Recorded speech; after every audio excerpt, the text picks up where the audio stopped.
Election 2024 જબલપુરમાં PM મોદીના road show દરમિયાન stage તૂટ્યું, 7માંથી 4ને fracture, 3 મહિલાઓ ઘાયલ।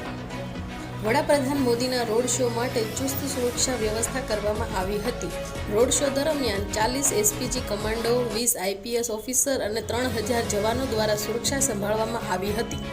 લોકસભા ચૂંટણી 2024ને ધ્યાનમાં રાખીને તમામ રાજકીય પક્ષો પોતાના ઉમેદવારોના પ્રચારમાં વ્યસ્ત છે। આ સંબંધમાં વડાપ્રધાન નરેન્દ્ર મોદીએ રવિવારે જબલપુર રોડમાં રોડ શો કર્યો હતો।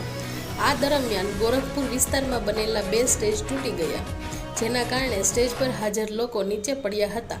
આ અકસ્માતમાં 7 લોકો ઘાયલ થયા છે। ઈજાગ્રસ્તોમાં એક છોકરી અને એક પોલીસકર્મી સહિત 4 લોકોને ફ્રેક્ચર થયું હતું, જ્યારે 3 મહિલાઓને સામાન્ય ઈજાઓ થઈ હતી। વાસ્તવમાં પીએમ મોદીની એક ઝલક મેળવવા માટે ક્ષમતા કરતાં વધુ લોકો સ્ટેજ પર ચડી ગયા હતા। જોકે પોલીસ તેમને સજાવવાની કોશિશ કરતી હતી, પરંતુ લોકો જબરદસ્તીથી સ્ટેજ પર ચડતા રહ્યા અને ત્યાર પછી આ અકસ્માત થયો।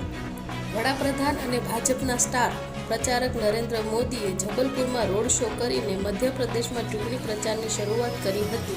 વડાપ્રધાન મોદીના રોડ શો દરમિયાન પાર્ટીના કાર્યકરો અને લોકોની ભારે ભીડ રસ્તાઓ પર ઉમટી પડી હતી। આ દરમિયાન પીએમ મોદી અને પાર્ટીના ફોટો બેનરો ધરાવતા લોકો હવે સમય 400ને પાર કરી ગયો છે અને જય શ્રી રામ જેવા નારા લગાવી રહ્યા હતા। તે જ સમયે વડાપ્રધાન મોદી હાથ જોડીને લોકોનું અભિવાદન કરી રહ્યા હતા। રોડ શો દ્વારા ભાજપે જનતામાં પાર્ટીની મજબૂત પકડ અને કાર્યકરોમાં ઉત્સાહનો સંદેશ ફેલાવ્યો હતો।